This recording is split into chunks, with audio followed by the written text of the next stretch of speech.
At the hospital, a couple received unexpected test results from the doctor, leaving them both stunned as they exchanged glances. The mother stepped out of the doctor's office and in the hallway noticed a child being wheeled away for treatment. Meanwhile, the surgeon was preparing for an upcoming procedure, getting sterilized and ready to begin. The surgery proceeded as planned. Not long after, the surgeon was summoned to discuss the case of conjoined twins who faced a life-threatening condition. Without surgery, the twins would be bedridden for the rest of their lives. He traveled to Germany to meet the parents and assess the twins' condition. He explained that while the twins did not share any vital organs, there was a chance they shared parts of the brain responsible for vision. Previous surgeries of this nature had failed due to the risk of excessive bleeding, and he admitted his reluctance to perform the operation. However, upon returning home and reflecting on the children, he had a change of heart and became determined to find a way to save both twins. From that point on, he dedicated himself to researching potential solutions.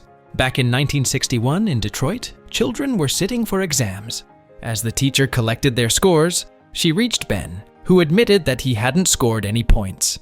His classmates burst into laughter at his response. Outside the classroom, the teasing continued, and Ben, overwhelmed with anger, struck one of his classmates in the head. This incident led to his mother, Sonia Carson, being called to the principal's office. The principal informed her that the injured student required 5 stitches, and on top of that, Ben's academic performance was below average. After the meeting, Ben felt a deep sense of sadness, convinced that he wasn't smart enough. However, Sonia refused to believe this and reassured him that he was intelligent, though he simply needed to apply himself more. Later at home, Ben asked his mother for help with his schoolwork.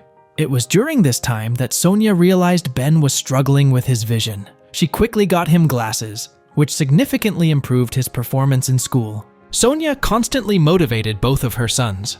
Although Ben doubted himself, often feeling inferior to his classmates, Sonia remained firm in her belief that he was capable of greatness. One Sunday, Ben went to fetch Sonia for church, but she told him to go ahead without her. At church that day, the pastor shared a story about a courageous doctor who risked his life to help the poor, despite the dangers. This story deeply resonated with Ben, inspiring him to pursue a career in medicine.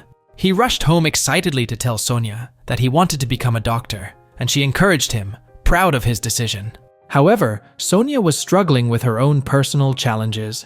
She had been visiting a psychiatrist, sharing her difficulties with a nurse, who eventually led her to a doctor. Sonia opened up about her tough upbringing, being raised in foster care without a real family, and her early marriage to Carson at the age of 13. She later discovered Carson had another family, hidden from her, and on top of that, he had become addicted to drugs. Despite their efforts to make the marriage work, they eventually divorced. Sonia now juggled multiple jobs, cleaning and babysitting to make ends meet. Illiterate and unable to read or write, she feared her sons might face the same struggles. When she confessed her darkest thoughts of wanting to end her life, the psychiatrist grew concerned and recommended she take some time at the hospital to focus on her mental health. At dinner, Sonia informed her sons that she would be away for a few weeks, but didn't disclose the real reason. She reminded them to focus on their studies, believing education was the key to a better life. Shortly after, Sonia checked into the hospital. While she was away, Ben worked hard to honor the promise he made to her. His determination paid off when he received his first A grade at school. Upon returning home, Sonia was there, and Ben proudly showed her his grade, which made her beam with pride. Sometime later, Sonia secured a new job cleaning the home of Professor Burkett. The professor's vast collection of books caught Sonia's attention and sparked her interest in reading. She wanted her children to develop a love for reading as well. When she returned home, she introduced a new household rule: less time in front of the TV and more time spent at the library. She insisted they finish 2 books each week. The next day, the boys went to the library for the first time. Ben selected a book and, to his surprise, began to enjoy reading. Whenever he stumbled upon a difficult word, he'd ask Sonia for help.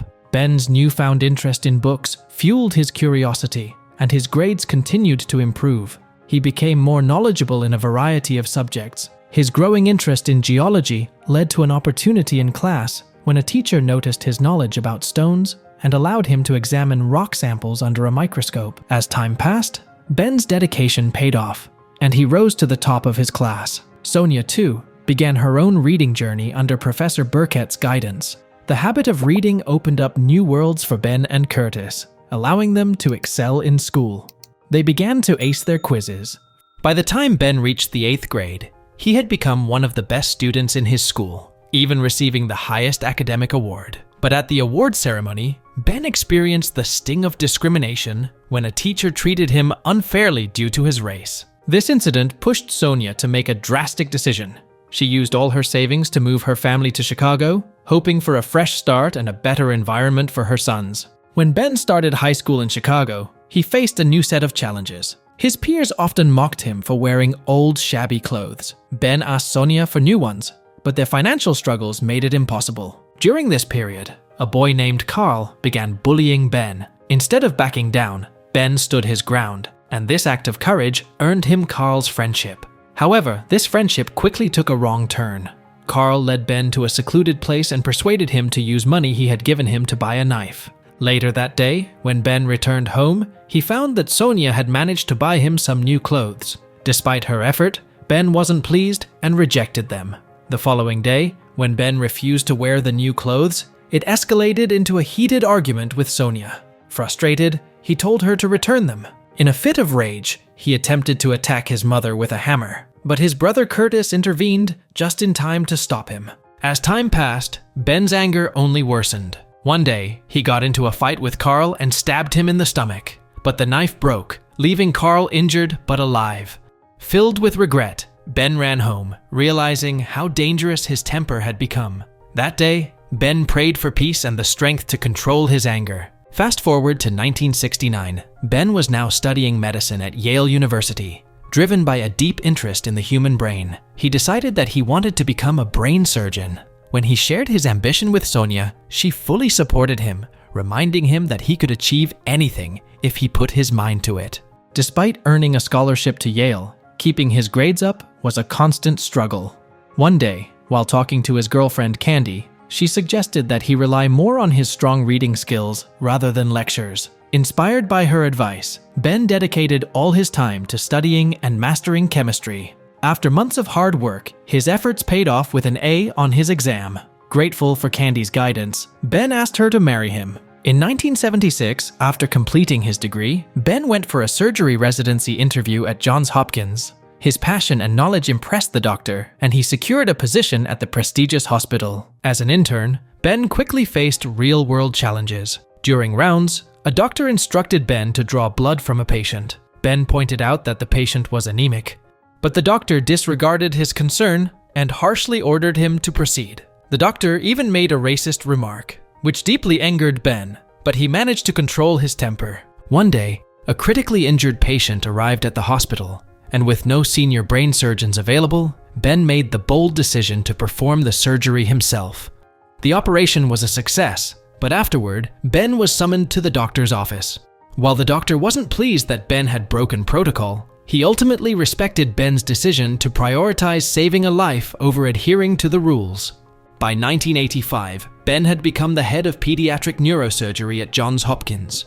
One day, a young girl named Cynthia came to him with a severe case of seizures. After reviewing her condition, Ben believed he could help by performing a complex surgery to remove the left side of her brain. The operation was a success, and Cynthia's story garnered significant media attention.